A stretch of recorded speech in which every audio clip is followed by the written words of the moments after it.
The town America declared too dangerous to live in. High in the Rocky Mountains of Colorado, there is a town that no one is allowed to live in anymore. Not because it ran out of money, not because the mines closed and people simply left, but because the government declared it too poisonous for human life. This place is called Gilman, Colorado. For decades, Gilman was a thriving mining town. Families lived here. Children went to school here. People built entire lives on these mountain streets. The mines beneath the town produced lead, zinc, silver, and prosperity. But progress has a cost. The very industry that built Gilman slowly poisoned it. Waste from the mines seeped into the ground. Toxic chemicals spread into the water. And what began as success turned into a slow, invisible disaster. By the 1970s, the damage could no longer be ignored. Contaminated soil, poisoned groundwater, environmental collapse hiding beneath everyday life. Then came the final decision. In 1984, the United States government stepped in. Gilman was evacuated, declared unsafe, closed. The town didn't just die. It was erased as a place meant for humans to live.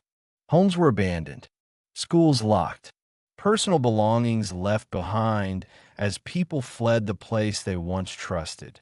Today, Gilman still stands, but isn't alive. It is a frozen reminder of what happens when a town is built on industry, and the industry outlives the people. This is the story of Gilman, Colorado, the American town declared too toxic to survive. Life in a town that didn't know was dying. Before Gilman became a toxic zone, it was just a town, and to the people who lived here, it didn't feel dangerous. It felt normal. Families woke up to clear mountain air and sweeping views of the Rockies. Children played in the streets. Miners walked to work every morning, heading deep beneath the mountain to do the job that supported everyone who lived above it. There were schools, shops, homes filled with everyday life, birthdays, holidays, ordinary moments. From the outside, Gilman looked like success. Mining was the lifeline of the town. It provided money, identity, and purpose. No one questioned it. If anything, people were proud. Proud of the work. Proud of the community. Proud to live in a place carved into the mountainside, surviving the harsh winters and the isolation of Colorado's high elevation. But beneath the surface, something else was happening. Literally beneath the surface. The mines that made Gilman prosperous were also producing something else. Waste, heavy metals, chemical runoff, toxic byproducts that didn't simply disappear once they left the shafts. They seeped into the ground. They spread through the soil. They crept into the water. Slowly, silently, without warning. People kept living. Children kept growing up. And no one truly understood what the town was becoming. Gilman was alive, but its future was already poisoned, and the truth would reveal itself in time. The hidden cost of a mining town. Gilman didn't appear out of nowhere. It began in the 1880s as a proud mining community.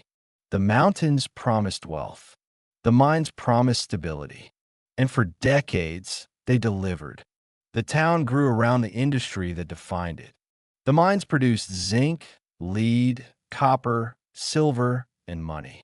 Miners descended deep underground every day, working in darkness so that life above ground could shine. The company built housing. It supported infrastructure. It gave people jobs, identity, and confidence in the future. People trusted the mine. They trusted the company. They trusted the land beneath their feet. But while prosperity was visible, the consequences were not. Mining doesn't simply pull minerals from the earth. It also creates waste, And that waste doesn't just disappear when the workday ends.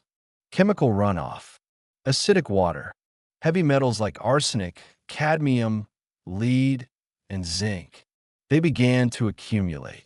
Not loudly, not dramatically, just quietly year after year. Gilman looked healthy on the surface, but beneath it, something entirely different was happening. The poison reveals itself. For years, the danger in Gilman was invisible. There were no explosions, no dramatic disasters, no single day when everything changed.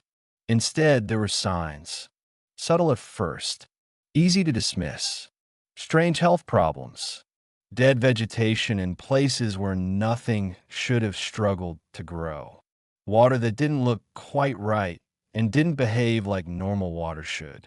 Tests began. Environmental studies were conducted. Soil samples were taken. Water was analyzed. And slowly, the truth became impossible to ignore. The ground beneath Gilman was contaminated. The surrounding environment was being poisoned. And worst of all, this wasn't a recent problem. It had been building for decades. The chemicals produced by the mines hadn't simply disappeared when they left the tunnels.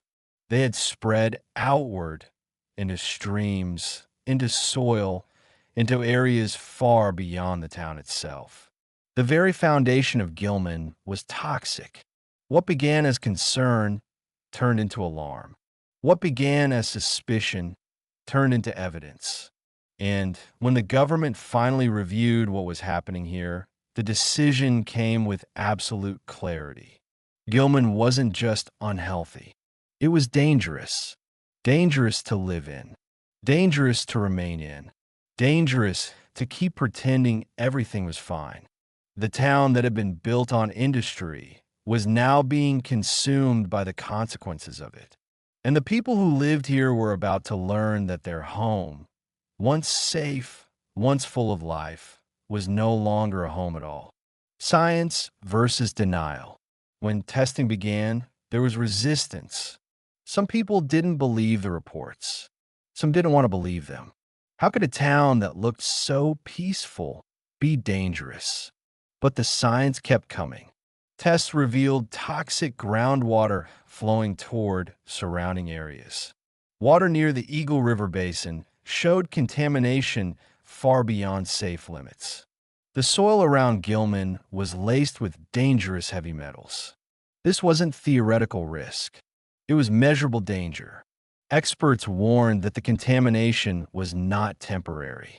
It wasn't something that could simply be ignored. It was a long-term environmental disaster.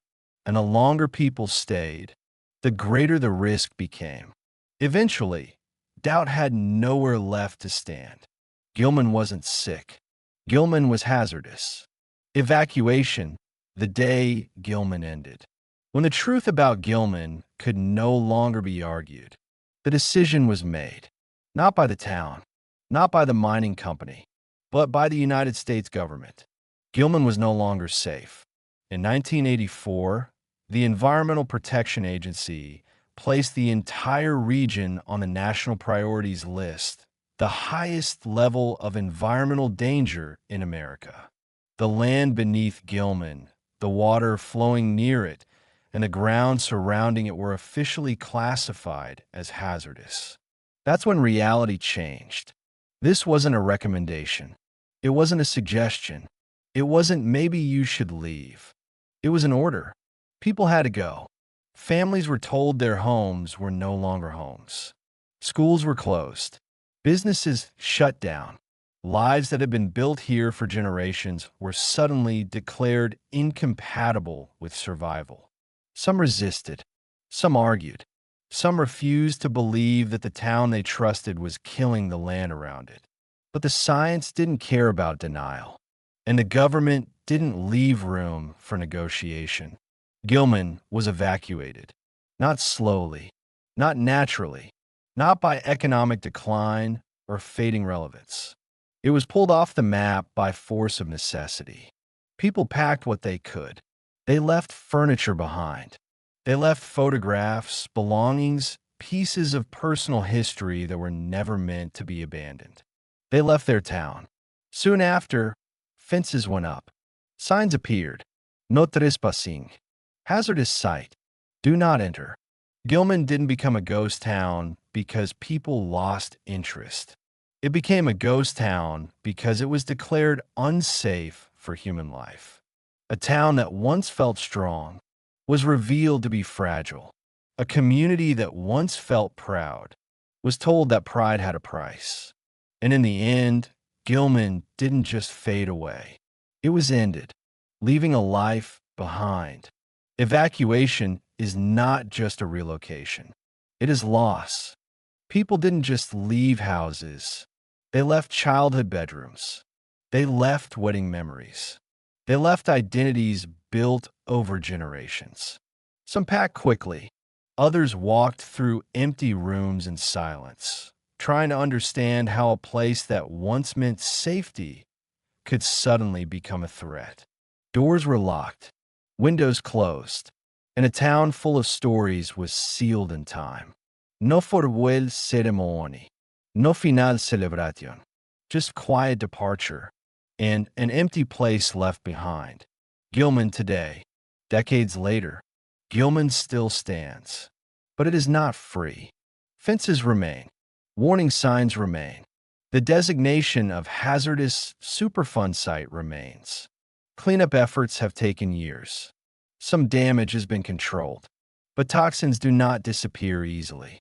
Nature slowly tries to reclaim the town, but even nature must fight the poison. Gilman exists in a strange reality. Too toxic to live in, too real to erase, too important to forget. What remains, and the lesson Gilman leaves behind. Today, Gilman still stands.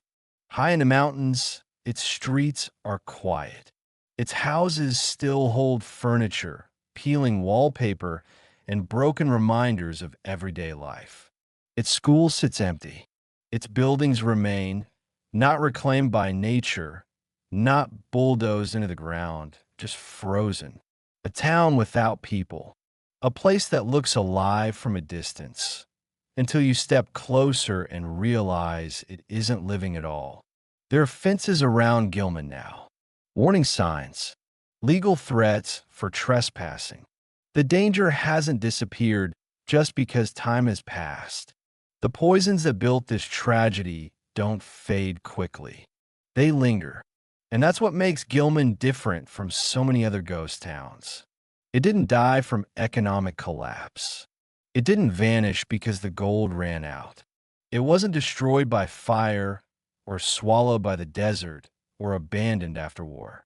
Gilman was lost because of something deeper, a long chain of decisions, a belief that industry could grow forever without consequence, a willingness to ignore small warnings until they became impossible to escape. Gilman is a reminder that progress can destroy the very places it creates, that prosperity without responsibility is temporary, that the cost of success is never free.